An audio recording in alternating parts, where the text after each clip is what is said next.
Good afternoon.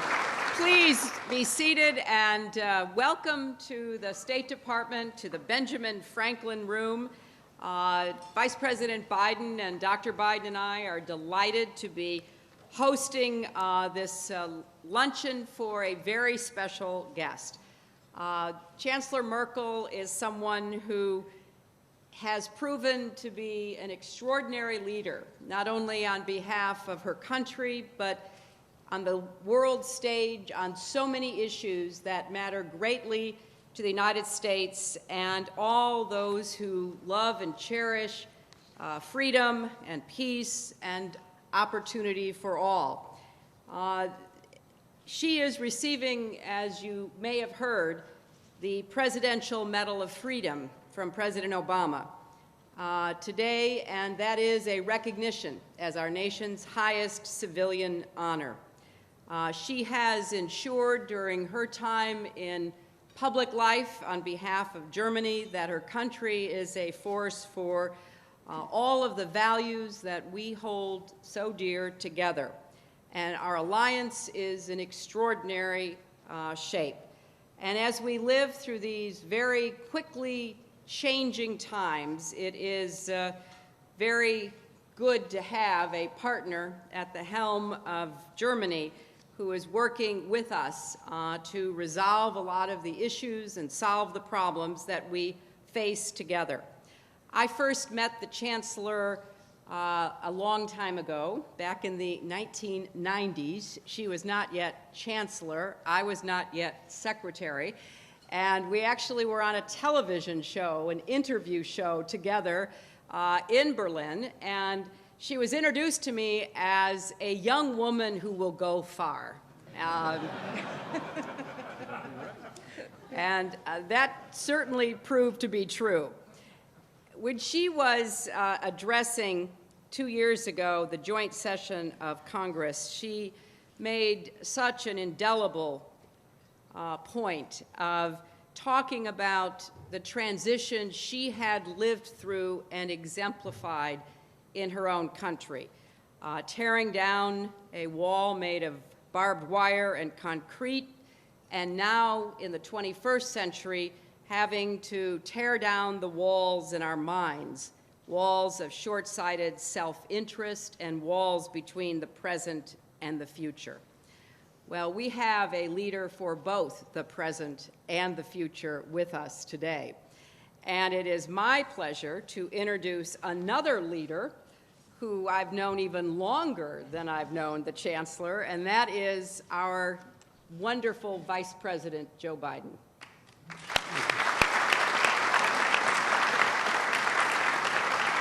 Thank you, Madam Secretary. Even then, I was 25 years older than the Secretary. Madam Secretary, Chancellor Merkel, all the distinguished guests that are assembled here today. Madam Chancellor, I congratulate you, as you've been congratulated again, and you will be hopefully many times, on receiving the highest award our country can give to a civilian. The President is anxious to present to you the Presidential Medal of Freedom. And it's a fitting acknowledgement, Madam Chancellor, both of your tremendous achievements in leading your nation, but also the incredibly high regard you are held in not only here in the United States, but around the world. You have risen to a task at an extremely difficult time, and you're one of the leaders that the rest of the world looks to. President Obama has said of Chancellor Merkel's life that her story is a story of accomplishment and a source of inspiration to him and, quite frankly, to all of us. Madam Chancellor, you're indeed a both vital partner and someone who's broken through barriers your entire career, not only for the betterment of your country, but I would argue for the betterment of Europe. One day, on the day we celebrate this close friendship and strong alliance between our two nations, I wanted to just say a few words, if I may, about a man who used to occupy this office, the Secretary's office, who devoted his career to promoting this transatlantic partnership, former Secretary Larry Eagleburger, who passed away last weekend. He was one of the strongest proponents of Germany's key role in European security, as Spig Brzezinski, as I see here, has always been. And he also played a very major part in securing U.S. assistance to Central and Eastern Europe as the wall fell, and we miss his counsel. Madam Chancellor, President Obama has said many times, and he said again essentially today when we were speaking on the lawn of the White House, he said, Europe is the cornerstone of our global engagement and a catalyst for global action. And Germany's not just central to our relationships with Europe. Quite frankly, it's central to our entire global agenda. On my first overseas trip as Vice President, I had the opportunity to be with you, Madam Chancellor, at the Munich Security Conference in 2009. And the President asked me to make the first major speech to begin to lay out this administration's foreign policy. And alongside Chancellor Merkel, I said the United States would listen and learn. I would argue we have listened, and hopefully we have learned. I also told at that time our NATO colleagues that there was no conflict, none whatsoever, between our security and our ideals. I also said that we would need Europe's help. The United States, I pledged, would do more for and with Europe and the world, but we needed Europe's help, and we needed Europe to do more. And you have. In her remarks, the Chancellor at that same meeting said, quote, "We have to do this together." As the Secretary said, I think there's evidence that that has been exactly what's happened since we've come into office. We have done a great deal together. She also urged, the Chancellor did, the nations of NATO, the NATO alliance, to prepare themselves for joint action. Looking back at more than 2 years since we both spoke at that meeting, I submit the United States and Europe have heeded this call to greater cooperation, and with the significant help of Secretary Clinton, that we are now focused on sustaining it and knowing that it's more important to sustain it now than it ever has been.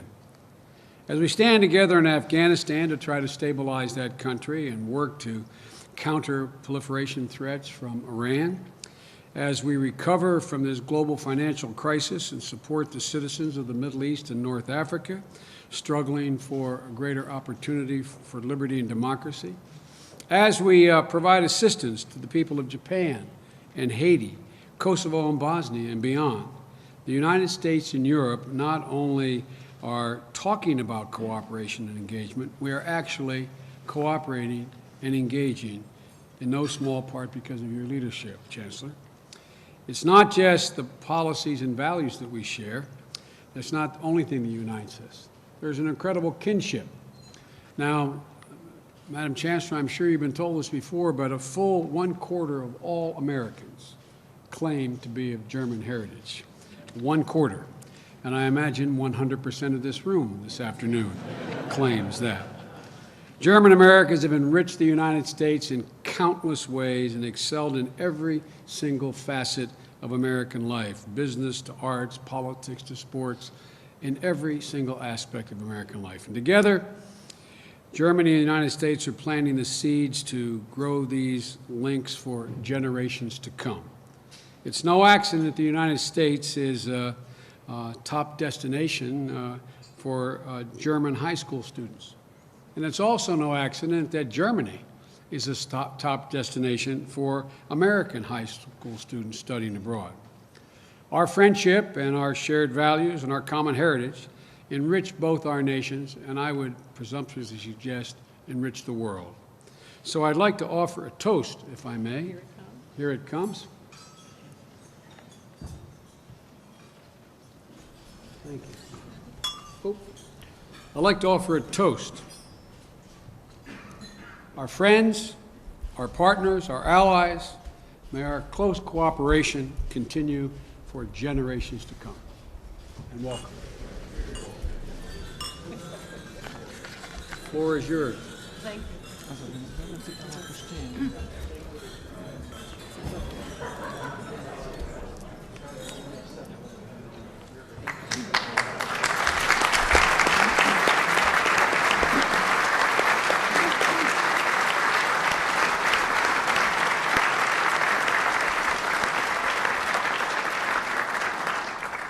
Sehr geehrter Herr Vizepräsident, sehr geehrte Frau Biden, sehr geehrte Frau Außenministerin, liebe Hillary, sehr geehrte Damen und Herren, recht herzlichen Dank für die wunderbare Begrüßung und ich freue mich über unser Zusammentreffen jetzt hier im State Department. Mr. Vice President, Mrs. Biden, Madam Secretary, dear Hillary, ladies and gentlemen, thank you for the wonderful reception, and let me say that I'm delighted to be able to meet with you here today in the State Department. Der heutige Tag ist Ausdruck unserer bewährten, engen deutsch-amerikanischen Partnerschaft, die seit langem besteht, die aber natürlich wie die gesamte Welt auch einem Wandel unterworfen ist. This day today is a testimony of our tried and true and very close German-American partnership, but it is also a friendship and a relationship that is of long standing, but as is the world generally, is also subject to certain changes.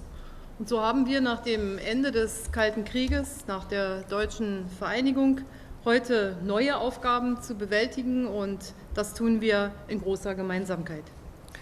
So, after the end of the Cold War and after German reunification, we now have new tasks on our agenda and tasks and challenges that we need to meet together. And we're doing this in very close coordination and cooperation indeed.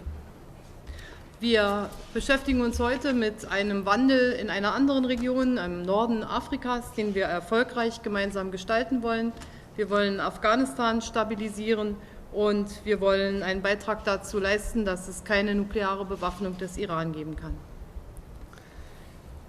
Today we are dealing with changes in a very different part of the world, namely in North Africa. We want to see to it that there is a successful development there. We are also successfully working together because we wish to stabilize Afghanistan, and we would like together to lend a contribution towards preventing Iran from getting a nuclear weapons capability. Und was dabei zählt, das ist die Dichte des Austausches, wenn ich allein daran denke, wie oft sich die Außenminister treffen, wie oft sich die Finanzminister treffen. Das ist die Direktheit des Austausches, die Unkompliziertheit, also alles gerade das, was Partner und Freunde auszeichnet. And in order to be able to meet those challenges, we indeed meet very often at very regular intervals. If I only think of the very frequent meetings of, for example, the foreign ministers or the finance ministers, and these talks are generally characterized by an openness of mind. They are direct and they are very uncomplicated, and this is, after all, what a friendship and a partnership is all about. Und ich möchte mich bei Ihnen, Herr Vizepräsident, ganz besonders bedanken, dass Sie gerade auch in den ungelösten europäischen Konflikten immer wieder ein hohes persönliches Engagement gezeigt haben und zeigen, sei es, wenn es um Moldawien geht, sei es, wenn es um Bosnien-Herzegowina geht und viele andere Dinge und natürlich ganz besonders auch bei der Außenministerin, die ja an allen Orten der Welt fast gleichzeitig sein muss. Wir begrüßen Sie jedenfalls in Europa und Deutschland immer sehr herzlich gerne. Mr. Vice President, allow me a personal word of thanks to you, because you have been very actively involved in trying to bring the protracted and unsolved conflicts on the European continent to an end. You have taken out indeed a very personal commitment to doing that. One case in point is, for example, the conflict in the Republic of Moldova, but also Bosnia-Herzegovina come to mind, and a number of other areas where conflicts as yet have not been settled. And obviously also a word of gratitude addressed to you, Madam Secretary. You are traveling all over the world, and sometimes one gains the impression as if you were in several places at one and the same time. At any rate, we in Europe, we in Germany, always welcome you with open arms. Ich bin überzeugt und wir sind heute mit einer breiten Delegation auch hierher gekommen aus Persönlichkeiten aus der Gesellschaft, die selber Anteil an der Gestaltung der deutschen Einheit hatten, aus Parlamentariern aus dem Deutschen Bundestag, Ministerpräsidenten der deutschen Bundesländer und einem großen Teil des Kabinetts. Ich bin überzeugt, dass dieser Tag ein Beitrag ist, dass unsere Freundschaft weiter sich entwickeln kann, sich vertiefen kann, dass wir noch enger zusammenarbeiten können und dass es ein guter Tag ist für die deutsch-amerikanischen Beziehungen.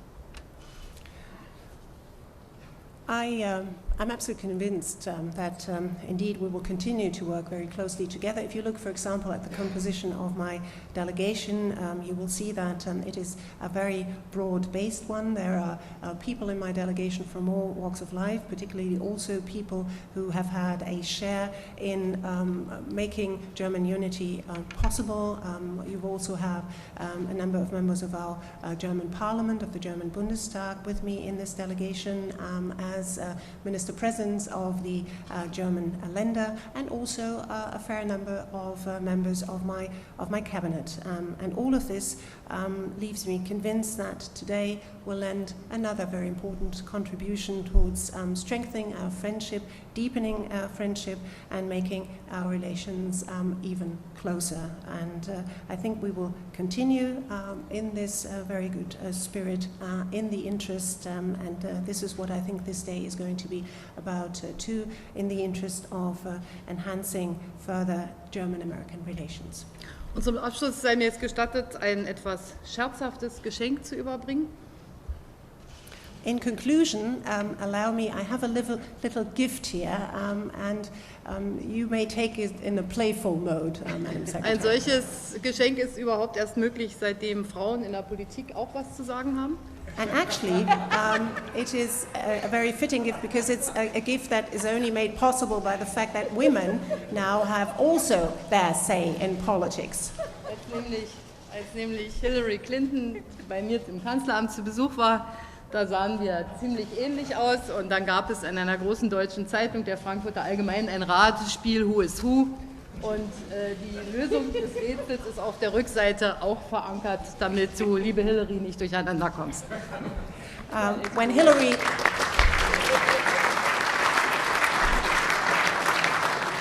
was my guest in the Chancellery at the last time, we actually looked somewhat similar, at least to certain members of the press, and one of the big German dailies, the FAZ, the next day published a picture which was supposed to be a riddle, a sort of guess who this is, and it's actually revealed at the back so that Hillary is not unduly confused.